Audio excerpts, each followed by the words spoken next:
அஸ்ஸலாமு அலைக்கும் வரஹ்மத்துல்லாஹி வபரகாத்துஹு. அருவருக்கத்தக்க பாவங்கள். அல்லாஹுடைய தூதர் ஸல்லல்லாஹு அலைஹி வஸல்லம் அவர்கள் கூறினார்கள், மனிதன் செய்யும் பாவத்தினால் அவனுடைய வாழ்வாதாரம் தடுக்கப்படுகிறது. இந்த செய்தி சௌபான் ரலியல்லாஹு அன்ஹு அவர்கள் மூலமாக அறிவிக்கப்பட்டு அஹ்மத் என்ற நூலிலே 224438 என்ற எண்ணிலே பதிவு செய்யப்பட்டிருக்கிறது. எந்த ஒரு கூட்டத்தினரிடம் மானக்கேடான ஒழுக்கக்கேடான தீங்குகள் பாவங்கள் தோன்றி அவற்றை அவர்கள் வெளிப்படையாக செய்யும் அளவுக்கு போய்விட்டால் கொள்ளை நோயும் முன் வாழ்ந்த அவர்களுடைய முன்னோர்களிடையே ஏற்பட்டிராத விதவிதமான நோய்களும் அவர்களிடையே நிச்சயமாக பரவும். இந்த செய்தி அப்துல்லாஹ் இப்னு உமர் ரலியல்லாஹு அன்ஹுமா அவர்கள் மூலமாக அறிவிக்கப்பட்டு ஸஹீஹுல் ஜாமி' என்ற நூலிலே 7978 என்ற எண்ணிலே பதிவு செய்யப்பட்டிருக்கிறது. வேதமறை குர்ஆன் மிக கடுமையான முறையிலே அருவருக்கத்தக்க பாவங்களை கண்டிக்கிறது.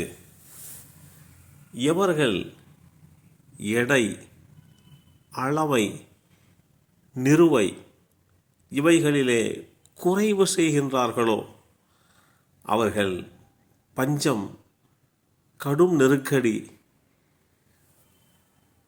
ஆட்சியாளர்கள் மூலமாக அடக்குமுறை இவற்றின் பிடியில் சிக்கி சிரமப்படுவார்கள். இந்த செய்தி ஸஹீஹு தர்கீப் என்ற நூலிலே 764 என்ற நூலிலே பதிவு செய்யப்பட்டிருக்கிறது. அந்த சமூக மக்கள் தமது செல்வங்களுக்கான கட்டாய தர்மத்தை வழங்காமல் தம்மிடம் சேமித்து வைத்து கொள்வார்களே என்று சொன்னால் அதன் விளைவாக கூட வான் மழை பொழிவது நிறுத்தப்பட்டுவிடும். கால்நடைகள் மற்றும் இல்லாதிருந்தால் மழை பொழிவது முற்றிலுமாக நின்று போய்விடும் என்று குறிப்பிட்ட இந்த செய்தி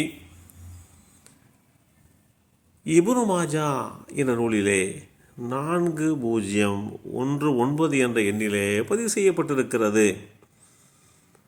பாவங்கள் என்பது குற்றச் செயல்கள் மாத்திரமல்ல, கட்டாய கொடையை தர்மத்தை வழங்காமல் இருப்பதும் பாவச் செயல்களாகத்தான் பார்க்கப்படுகிறது. அதன் விளைவாக கட்டாய தர்மத்தை வழங்காததனுடைய விளைவாக மழை பொழிவது நிறுத்தப்பட்டு விடுகின்றது.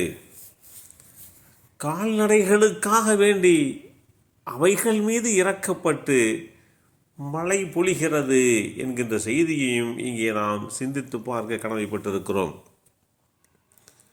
அல்லாஹுடைய ஒப்பந்தத்தை மக்கள் மீறுகின்ற போது அல்லாஹுடைய தூதர் ஸல்லல்லாஹு அலைஹி வஸல்லம் அவர்களுடைய ஒப்பந்தத்தை முறித்து விடும்போது அல்லாஹ் அவர்கள் மீது மற்றவர்களிலே இருந்து பகைவர்களை ஏற்படுத்தி அடக்கி ஆளச் செய்வான்.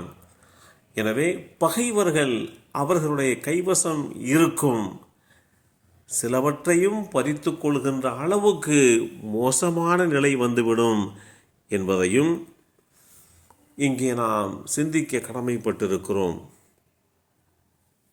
மக்கள் அல்லாஹுக்கு அல்லாஹுடைய ரசூலுக்கு செய்த ஒப்பந்தம் என்ன? அல்லாஹுடைய கடமைகளை நிறைவேற்றுவது, அல்லாஹுடைய ரசூலுடைய வழிகாட்டுதலை பின்பற்றி நடப்பது. இவைகளிலே மாறு செய்கின்ற போது அவர்கள் பகைவர்கள் மூலமாக சிக்குண்டு சிரமப்படுவார்கள் என்கின்ற செய்தியையும் இங்கே நாம் பார்க்கின்றோம். தீமைகளை எவர்கள் செய்த போதிலும் தீமைக்குரிய கூலி அதை போன்ற தீமையே. அவர்களை இழிவு வந்தடையும்.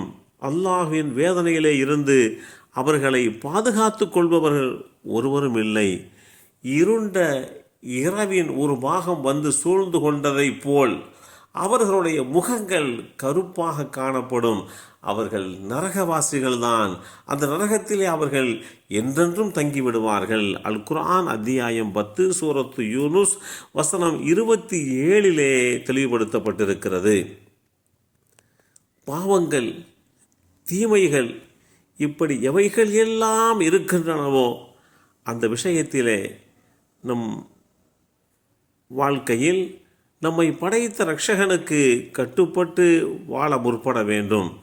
அவனால் வழிவகுத்து கொடுக்கப்பட்ட நடைமுறைகளை பின்பற்ற வேண்டும். அப்படியெல்லாம் இருந்தால்தான் நாம் சீரான வாழ்வாதாரத்தை பெற முடியும். எல்லாம் வல்ல அல்லாஹு தாலா அருவருக்கத்தக்க பாவங்களை விட்டு நம்மையும் நம் சந்ததிகளையும் பாதுகாத்து அருள் புரிவானாக. அஸ்ஸலாமு அலைக்கும் வரஹ்மத்துல்லாஹி வபரகாத்துஹு.